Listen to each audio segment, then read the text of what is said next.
यानी द्रव में पूर्णतः आंशिक रूप से डूबे हुए किसी पिंड पर ऊपर की ओर लगने वाला उत्प्लावन बल पिंड द्वारा विस्थापित द्रव के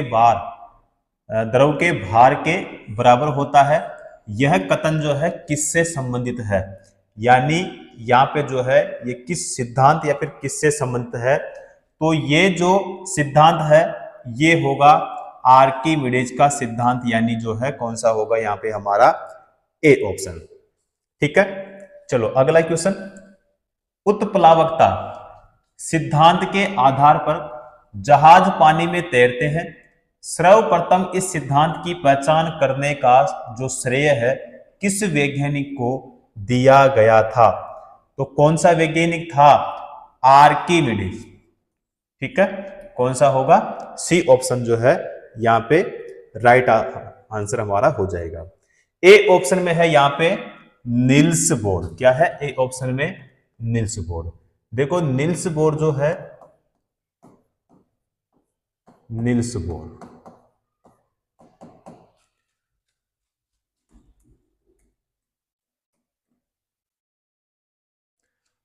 क्वांटम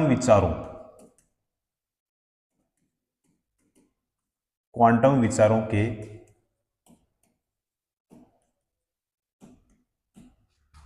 आधार पर हाइड्रोजन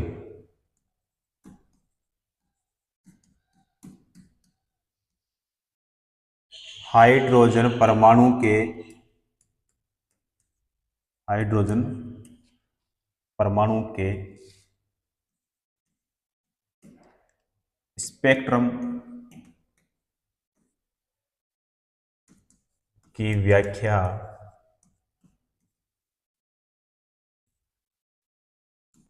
की तथा नाभिकीय विखंडन का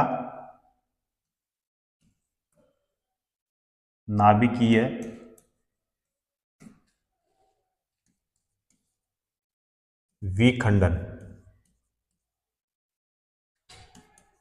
का एक सिद्धांत क्या किया, प्रस्तुत। क्या किया भाई,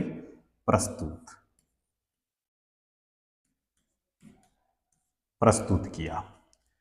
उसके बाद में यहां पे है बी ऑप्शन में केपलर। क्या है भाई, केपलर।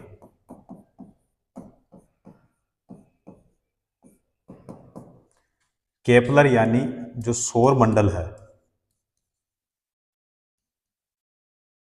सौर मंडल के ग्रहों की गति का सिद्धांत। उसके बाद में डी ऑप्शन में है केन रुथरफोर्ड। तो इसका मतलब यह हो जाएगा, यानी जो न्यूजीलैंड है,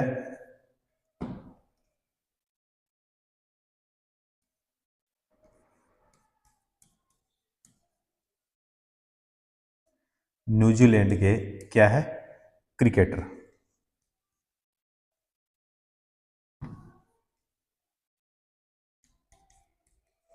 क्या है भाई, क्रिकेटर। ठीक है, तो इनसे भी कोई क्वेश्चन पूछे संबंधित तो आपको बता देना है। और यहाँ पे जो है हमारा राइट आंसर जो होगा कौन सा हो जाएगा साथियों, सी ऑप्शन। क्लियर। अगला क्वेश्चन, निम्न में से कौन सा कथन यहाँ पे गलत है। इनमें से ये देखना है कि यहाँ पे कौन सा कथन गलत होगा। देखो यहाँ पे ए ऑप्शन है, यदि उत्प्लावक बल वस्तु के भार से कम हो तो वस्तु डूब जाती है। अब इसमें देखो क्या पूछा है भाई, कौन सा कथन गलत है, तो हमारा जो ए ऑप्शन है ये गलत नहीं है। ठीक है, बी ऑप्शन है, यदि उत्प्लावक बल वस्तु के भार से अधिक हो तो वस्तु तैरती है, ये भी गलत नहीं है। यदि उत्प्लावक बल वस्तु के भार से कम हो तो वस्तु तैरती है, ये सही नहीं होगा। यदि उत्प्लावक बल वस्तु के भार के बराबर हो तो वस्तु तरल के अंदर तैरती है, तो ये भी गलत नहीं होगा भाई। गलत कौन सा हमारा?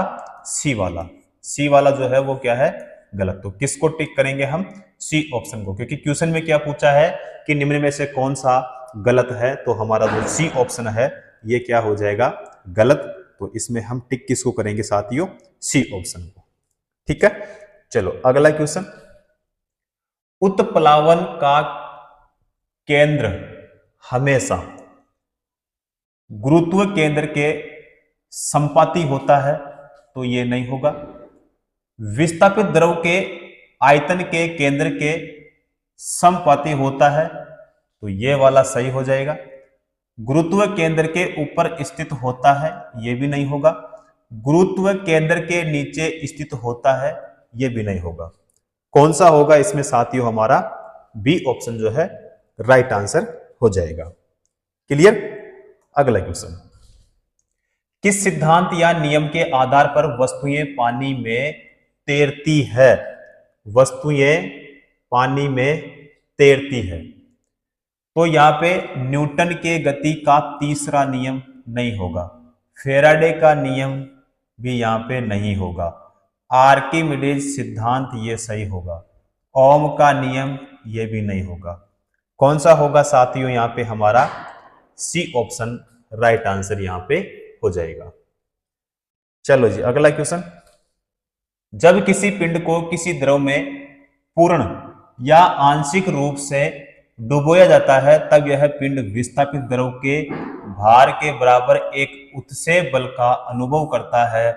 इसे किस सिद्धांत के रूप में जाना जाता है? तो ए ऑप्शन है हमारा पास्कल सिद्धांत, सी ऑप्शन है स्टोक्स सिद्धांत, तो ये भी नहीं होगा और ये भी नहीं होगा। ठीक है, उसके बाद में बी ऑप्शन है हमारा आर्किमिडीज सिद्धांत, जो कि यहाँ पे सही होगा। न्यूटन का गति का नियम जो है ये भी इसमें नहीं होगा साथियों। कौन सा होगा इसमें? B option. क्लियर? आर्किमिडीज के सिद्धांत के अनुसार किसी द्रव में डूबे हुए पिंड द्वारा अनुभव किया जाने वाला उत्प्लावन बल निम्न में से किसके बराबर होता है?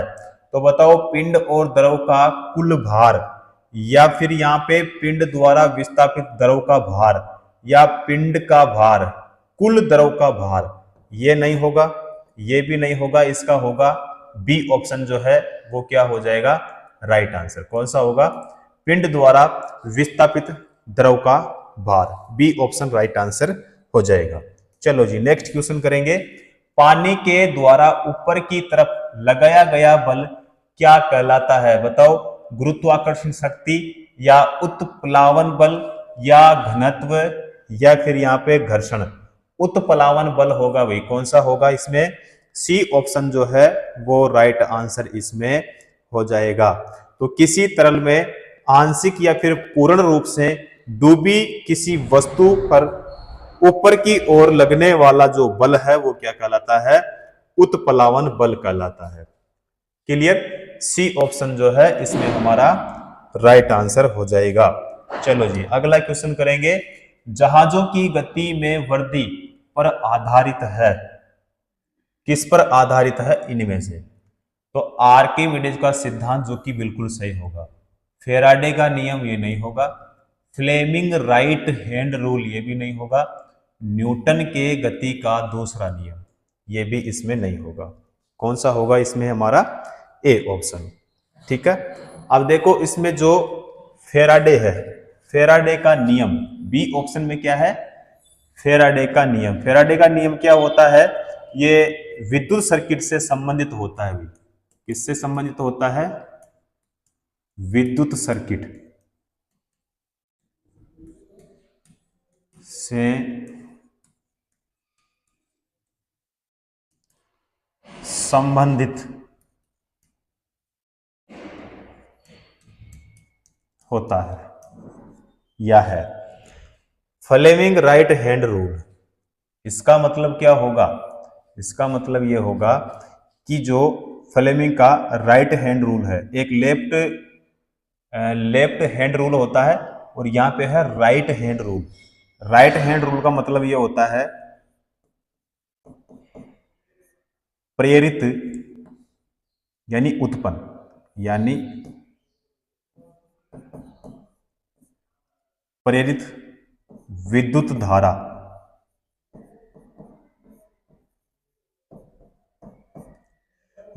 धारा से क्या होता है भाई, संबंधित।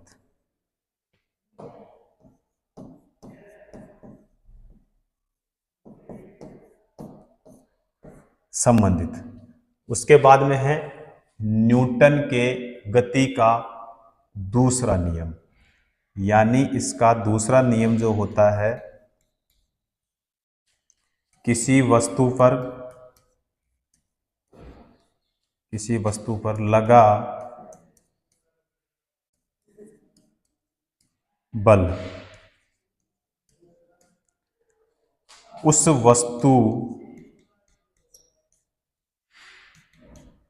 वस्तु में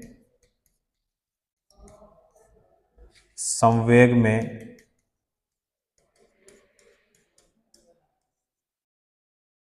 परिवर्तन की दर के क्या होता है भाई,